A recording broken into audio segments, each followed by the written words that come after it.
Hey everyone, just Dr. Andrew Orr here. I thought I'd just come on and have a quick chat about iron after my post about my daughter and I going for a daddy-daughter date.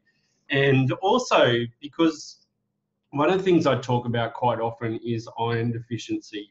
Now, having excess iron myself or a genetic condition which predisposes me to excess iron, I also know the dangers of that, and I'm lucky that I've been diagnosed quite early. So all I have to do is venisections and take out blood, and that reduces my iron.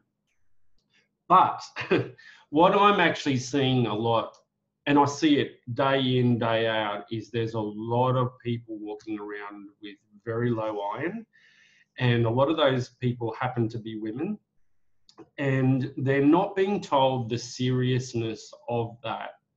Now, the seriousness of it is low iron at its very worst can kill you.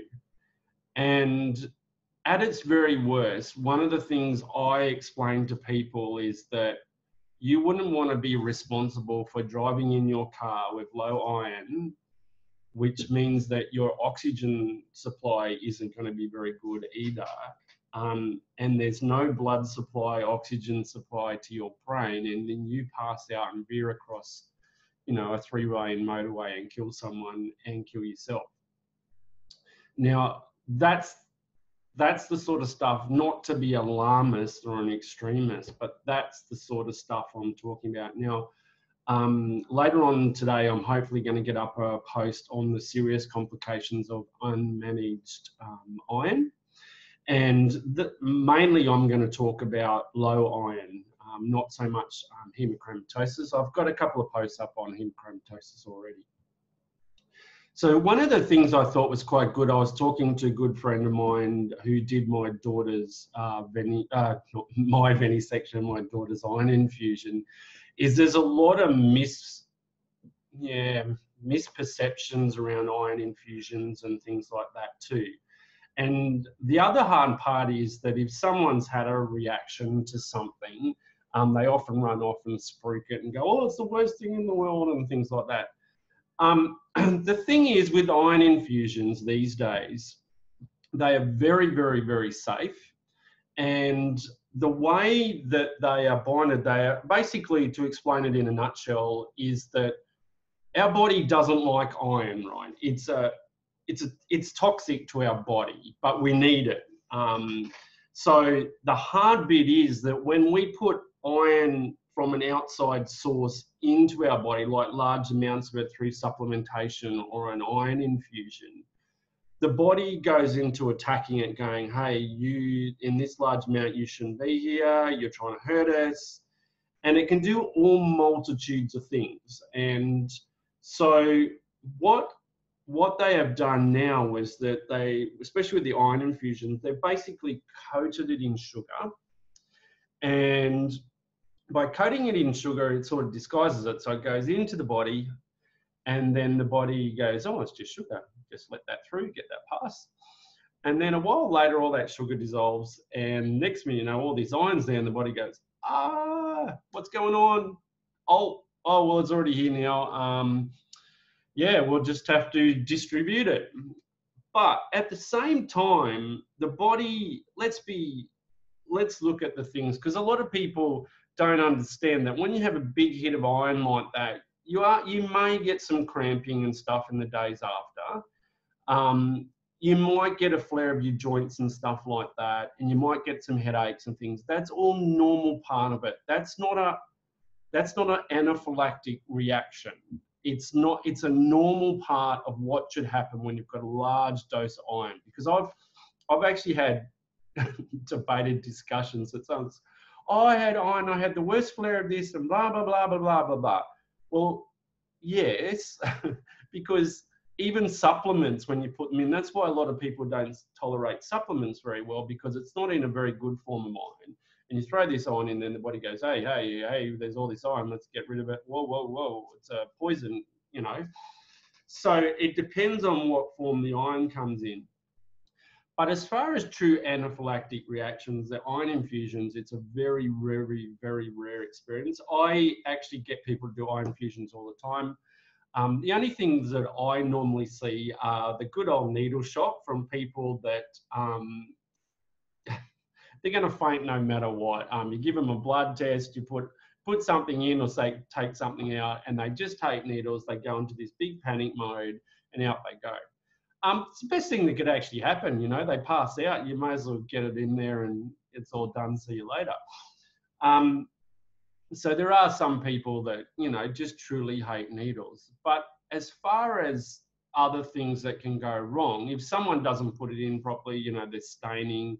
That's why the injections aren't very good. They often end up in staining. But look, what I say to people, if you're that severely iron deficient, a little bit of staining is probably the least of your issues. And look, with the iron infusions, there shouldn't be staining. If they're put in properly, done by a proper phlebotomist or, you know, a hematologist or someone like that, you know, like someone that does my venisections and who does them quite regularly, there shouldn't be any issues with it. They have to go through everything. Look, I could eat a strawberry and have an anaphylactic reaction. That's the truth of it. And you've probably got more chance of having anaphylactic reactions to all kinds of other things except the iron infusion. So why is iron so important is that if you don't have it, your body's not transporting your oxygen around your body. So like my friend said to my daughter on the weekend, is that you're lacking trucks. And she's looking like, what the hell? And he said, well, basically iron carries your oxygen around the body. It's the transport system. So the transport system are the trucks, and you're lacking trucks. And that's a good way to actually put it. So when you're lacking that transportation system, because iron goes to make haemoglobin. If your hemoglobin is too low, it's not carrying your oxygen around. And basically, your energy supplies are going like this, your oxygen levels are going like this, your body is now starved of hemoglobin, it's starved of iron, and it's starved of oxygen. So what's that going to do to your body, your brain, everything? It's not going to be very good. And again, I'll put up what the serious consequences of this are. That means reduced lung capacity. It means you're going to be dizzy. It's going to be fatigue. And as I talked about it, dizziness and fatigue can lead to fainting. And you don't want to be driving a car and faint. So it's a danger. It's a real danger. And a lot of people saying that their healthcare practice won't do iron infusions or they won't do whatever. Danger, danger. Go find someone else.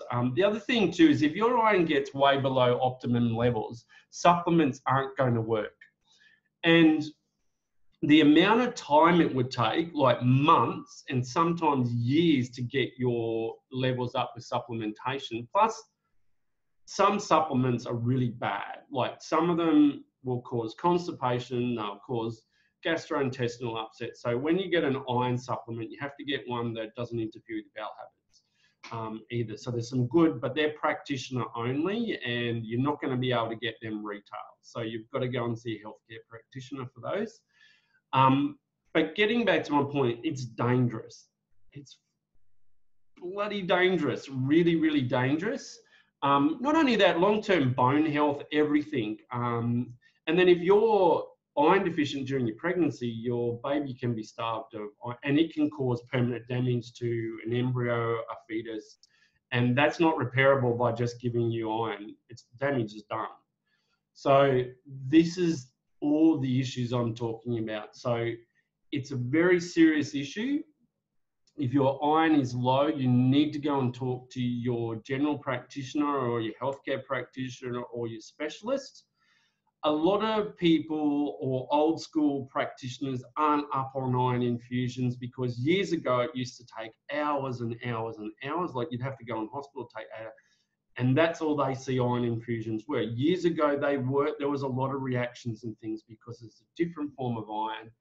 Body didn't tolerate it very well. And again, you had to be in hospital, be monitored. So now GP clinics are doing them, and you know, there's clinics set up, day infusion centers and all that do them. All takes 15 minutes. You're monitored for about another 15 minutes and then you go home. And there really shouldn't be any issues, except as I said to you, it's following days after. Let's be real. I've got hemochromatosis. When my iron gets high, I'll get sore joints, I'll get headaches, maybe get cramps. Same thing. You've just thrown a whole heap of iron into your body, but that doesn't mean you shouldn't go and do it either. I tell people you're better off taking a couple of Panadol or something like that and just putting up with the next couple of days that you might or may get those symptoms, or you may not. But usually within about 2 weeks, optimum levels are back up there again, and then you start supplementing about 2 to 3 weeks post iron infusion to keep your levels up there again. But if you've got menstrual issues, got heavy bleeding, you're a vegan, or all of the above, endometriosis, all of that, or you're not putting adequate diet in, you're a high risk factor for low iron, and you need infusions. Don't mess around with supplements. It's a waste of time once your levels they drop right out or they're borderline. It's just, and waiting months while you're fatigued and anemic and blah, blah, that's not good either. This wait and see approach is just rubbish. Get in, it's 15 minutes, done, finished, bang, see you later. All right, I hope that explained it. Yes, I'm very passionate about this because I don't want people sick or ill and fatigued and not at their peak. All right, I'll talk to you soon. If that's you, your iron's low, go do something about it. Bye.